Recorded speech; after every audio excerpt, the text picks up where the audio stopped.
lembrando que a ataque arritmia, né? As diferenças da ataque sinusal. Elas têm um foco primário do coração, da arritmia. Já a ataque sinusal, elas têm secundário de alguma coisa, né? Ou estimulantes, drogas, exercício físico, né? Sepsis. Então tem essa diferença. E no tratamento, né? Para você tratar um ataque cardíaco sinusal, você vai precisar fazer o quê? Tratar a causa base, né? No ataque cardíaco, como a gente vai ver, no ataque arritmia, a gente tem que tratar o foco que a arritmia, tem que tratar o coração, né? Certo? E aí, é muito importante, né, que a gente defina um critério de instabilidade, tá? Porque é isso que vai determinar o tratamento do paciente. Então, a gente precisa definir se esse paciente está estável ou se esse paciente está instável. Vamos lá, quais são os critérios de instabilidade no ataque arritmia?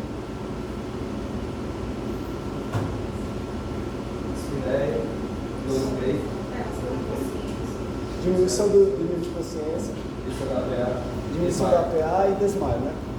Todos esses Ds, né, são os 5 Ds, tá? Isso é para facilitar, né, obviamente. Não é diminuição da pressão, não é hipotensão. Mas todos esses 5 Ds, eles remetem a uma coisa, a baixa perfusão tecidual. Por quê? O coração, quando ele está num ataque arritmia, ele não consegue, né, ofertar sangue suficiente, né? Então, se não chega sangue no cérebro, você vai ter diminuição do nível de consciência, né? Vai ter hipotensão, né? Dor torácica, a pessoa não chega sangue na coronária, ela vai ter angina, né? Então, tudo isso aí é sinal de má perfusão tecidual, certo? Então, dito isso, a gente sabe que tem os pacientes instáveis, ou seja, se tiver qualquer um dos 5 desses, ele está instável. O paciente pode estar super bem, mas ele está com dor torácica, ele está instável, tá? Então, qualquer um dos 5 desses. Se ele está instável, a gente tem que definir um tratamento para ele, que basicamente é um tratamento, certo? Que é a cardioversão elétrica, tá? Com o uso do desfibrilador, certo? A cardioversão elétrica. Já no paciente instável, a gente vai falar depois. Então, definimos que o paciente está instável, ele tem um ataque arritmia. O que é que a gente precisa fazer? Cardioversão elétrica. E para isso, a gente vai seguir um passo a passo, tá? Um protocolo chamado protocolo OSASCO, certo? Então, vamos lá. É um acrônimo. O de orientar, né? Você vai chegar para o paciente e vai explicar, seu Pedro, a gente vai aplicar um choque no senhor, né?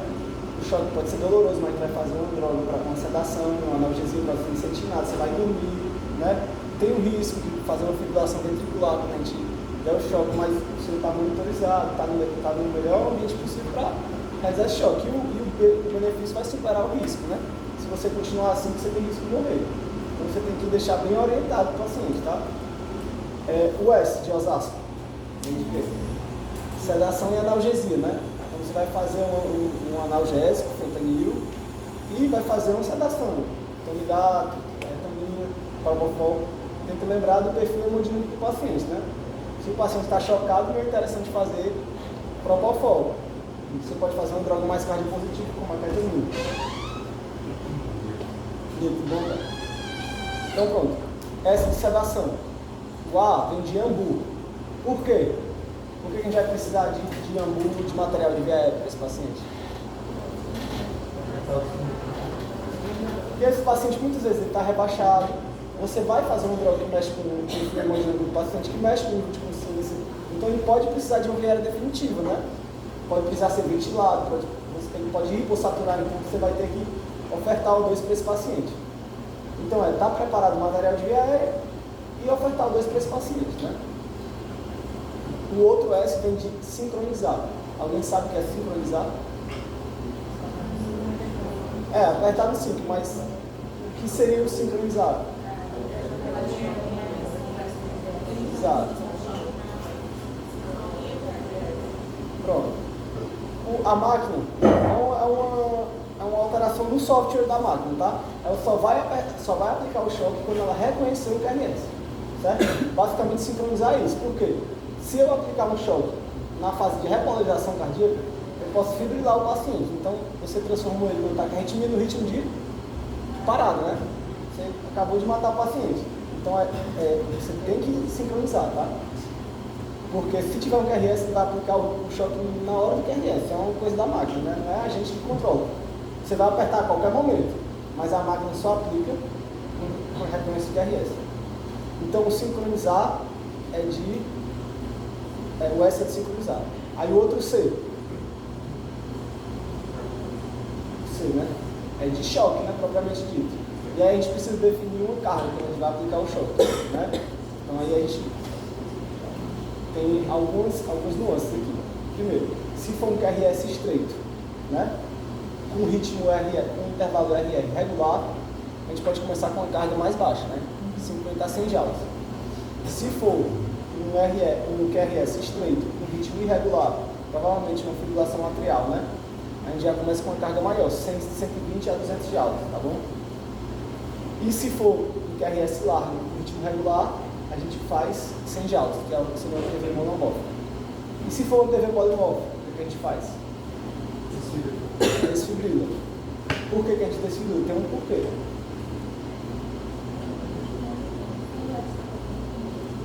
Não tem QRS, né? Na TV polimórfica, a máquina jamais vai reconhecer um QRS, né? Como torçar depois. Não tem, é tudo maluco, é um ritmo monarca. Então, a gente não vai sincronizar, a gente vai desfibrilar, tá? Vai colocar em carga máxima, né? Se for fácil, 200 joules, se for monofácil, 360 joules. Não vai apertar o sincronizar e vai aplicar o choque, tá? Como se fosse na parada. Beleza. E depois que aplica o choque, o que é que a gente faz? Sai, reza, vai observar, mantém as pás, né? E observa. Porque o paciente pode seguir alguns caminhos, né? Ele pode voltar, né, ao ritmo sinusal, e aí é o nosso objetivo. Ele pode fibrilar, e aí você vai ter que colocar na carga máxima e desfibrilar, porque ele está parado. É muito raro, mas acontece. E ele pode não acontecer nada. E aí você vai ter que aumentar a carga e chocar de novo, né? Fazer outra cardioversão. Por isso que é importante quando a gente aplica o choque, continuar lá observando, tá? Beleza. Isso foi o tratamento das taquiarritmias instáveis. E se esse paciente estiver estável, o que a gente vai fazer?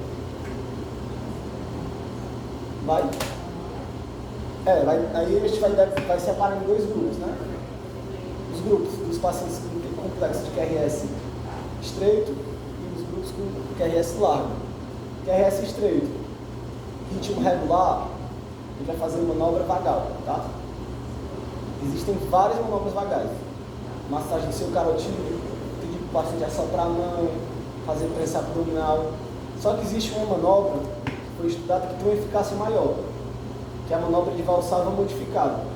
Você vai pedir para o paciente sentar, vai dar uma seringa para ele e vai pedir para ele assoprar e tentar mover o êmbolo da seringa. Ele vai conseguir não, né? Mas é justamente só para ter uma prensa abdominal.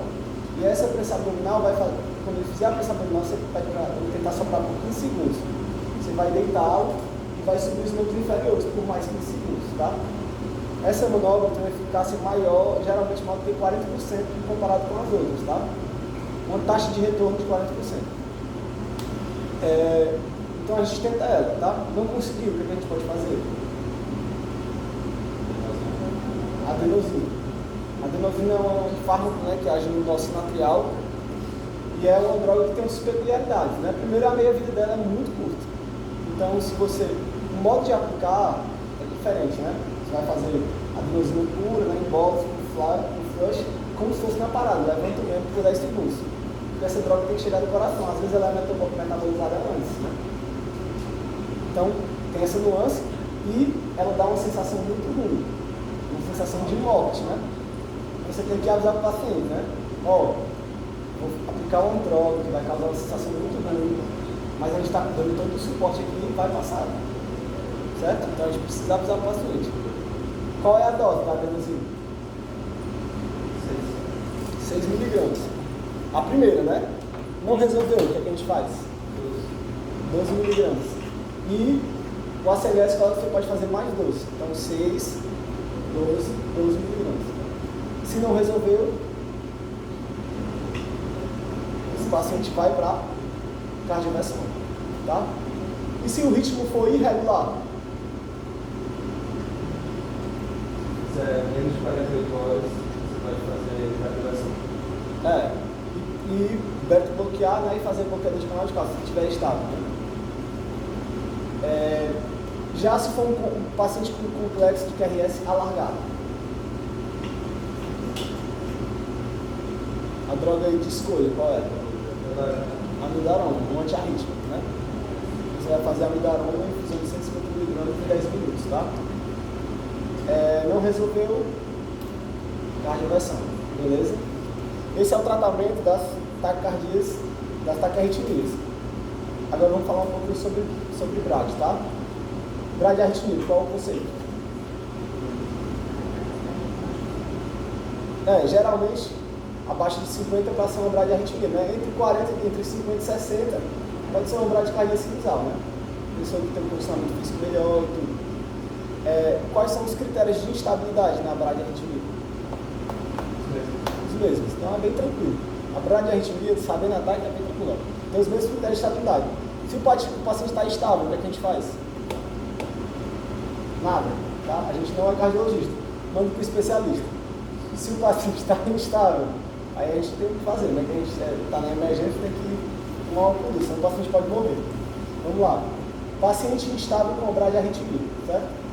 Qual é o primeiro passo que a gente tem que seguir? Fazer um droga. Atropina 1 mg, tá? Você vai fazer a atropina 1 mg e vai esperar 3 minutos. Não resolveu? Você pode fazer mais uma vez a atropina 1 mg. Espera mais 3 minutos. Não resolveu, pode fazer mais uma vez. Então, você vai fazer a atropina 1 mg de 3 em 3 minutos, no máximo 3 vezes, né?